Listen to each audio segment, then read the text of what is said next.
एक बच्चे को नौकरी का उन्होंने बोला अगर पुलिस में लगाना चाहते हो तो 15 तारीख ही हम आपको आदेश दे देंगे, और अन्यत्र डिपार्टमेंट में आप लगाते हो तो इसमें 1-2 महीना लगेगा, क्योंकि लेटर बनेगा, प्रोसेस है हमारा। मोदी ने बता दिया कि उस चर्चा में उन्होंने क्या क्या चीज़ एडमिट करी, क्या क्या चीज़ बोला साहब जो दोषी अधिकारी थे उनका आप क्या कर रहे हो, उन्होंने बताया कि हम 4 रोज में जो भी दोषी मिलेंगे उनके खिलाफ उचित कार्रवाई करेंगे। बोला इनके एक लड़के को हम पूरी ट्राई करेंगे, वेदांता में लगा देंगे। समस्या रही कि हमारा कोई यहाँ लीडर नहीं होने की वजह से हमें थोड़ा सा मजबूरी का सामना करना पड़ा।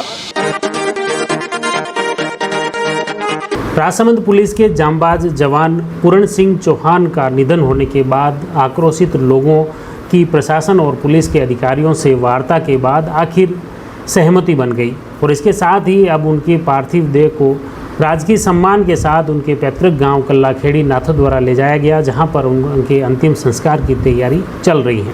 खास तौर से जो प्रशासन से जो वार्ता हुई उसके अनुसार पुलिस और प्रशासन के कर्मचारियों के माध्यम से और अन्य जन सहयोग के माध्यम से उन्हें अधिकाधिक मुआवजा देने की बात की जा रही है।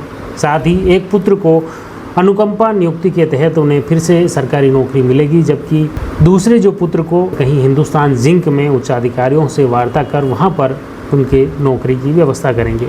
कुछ बैंक जो बीमा है उनके माध्यम से भी करीब 10 लाख रुपए दिलाने की बात कही जा रही है, और साथ ही किसी भी तरह से परिवार को आर्थिक मदद और किसी सोर्स के माध्यम से भामाशाहों के माध्यम से देने के प्रयास की बात भी हुई है। देखिए, दिन भर आरके जिला चिकित्सालय में राजपूत समाज के, क्षत्रिय समाज के लोग यहाँ पर एकत्रित रहे। कल्लाखेड़ी नाथद्वारा निवासी पूरण सिंह चौहान जो राजसमंद में हेड कांस्टेबल पद पर कार्यरत थे, और गत दिनों कांकरोली थाना क्षेत्र में एक चोरी के मामले में आरोपी गिरफ्तार हुआ, जिसने ये बताया कि भिलवाड़ा क्षेत्र में एक ज्वेलर्स के वहाँ पर उसने जेवर बेचे हैं। इसी के तहत वो अपनी टीम के साथ में भिलवाड़ा गए, जहाँ से खूबी चंद सोनी को पूछताछ के लिए कांकरोली थाने पर बुलाया गया। पूछताछ के दौरान उसकी अचानक तबीयत बिगड़ी, हॉस्पिटल ले जाया गया, वहाँ पर दम तोड़ दिया था। इसके बाद राजसमंद जिला पुलिस अधीक्षक ममता गुप्ता द्वारा इसमें बेपरवाही मानते हुए पूरण सिंह चौहान, हेड कांस्टेबल शक्ति सिंह, जगदीश और कांस्टेबल दुर्गेश, इन चारों पुलिसकर्मियों को निलंबित कर दिया। निलंबन के बाद पूरण सिंह चौहान आहत हुए, उन्हें गहरा आघात पहुंचा और इसके चलते अचानक उसके सीने में दर्द हुआ। उनके अनंता हॉस्पिटल ले जाया गया और जहां पर निधन हो गया। उसके बाद आक्रोशित लोगों का ये कहना था कि पुलिस ने आनन फानन में जिस तरह की अनैतिक कार्रवाई की है, जिसकी वजह से आहत होकर पूरण सिंह का निधन हुआ है। इस तरह उन्होंने पुलिस की कार्यप्रणाली पर भी बड़े सवाल खड़े किए। हालांकि लोगों के विरोध से पहले ही जिला पुलिस अधीक्षक ममता गुप्ता ने मृतक पूरण सिंह चौहान सहित अन्य सभी चारों पुलिसकर्मियों के निलंबन के आदेश को वापस ले लिया, बहाल कर दिया। पूरण सिंह चौहान के पार्थिव देह का अंतिम संस्कार उनके पैतृक गांव नाथद्वारा के पास कल्लाखेड़ी गांव में होने जा रहा है। देखिए, आखिर दिन भर की इस वार्ता के बाद क्या कुछ निष्कर्ष निकला, परिवार को क्या कुछ मिला, इसको लेकर जानते हैं कल्लाखेड़ी के भीम सिंह जी चौहान क्या कुछ कहते हैं, सुनिए। हमारा एक 10 लोगों का प्रतिनिधिमंडल कलेक्टर साहब के चैम्बर में गए, एसपी साहब कलेक्टर साहब से मिले, हमने हमारी पूरी वार्तालाप से अवगत कराया। तो एक तो उन्होंने जो इनको सस्पेंड किए थे उसका ऑर्डर हमारे को पढ़ाया, उन्होंने कहा कानूनी अड़चन है, हम दे नहीं पाते, पर ओरिजिनल कॉपी हमारे को दिखा दी, वो हमने देख ली। इन्होंने कहा ये हम इनको हाथों हाथ वापस रजिस्ट्रेशन कर दिए।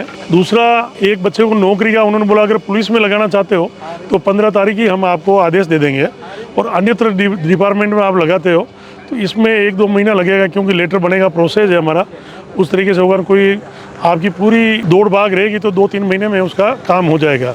तीसरा, पहली बार कलेक्टर साहब ने रेवेन्यू डिपार्टमेंट से 5 लाख रुपए दिलाए रेवेन्यू की सैलरी के, और एसपी मैडम ने 15 लाख समथिंग पेमेंट बनता उनका दिन का, तो उन्होंने उसकी घोषणा की है।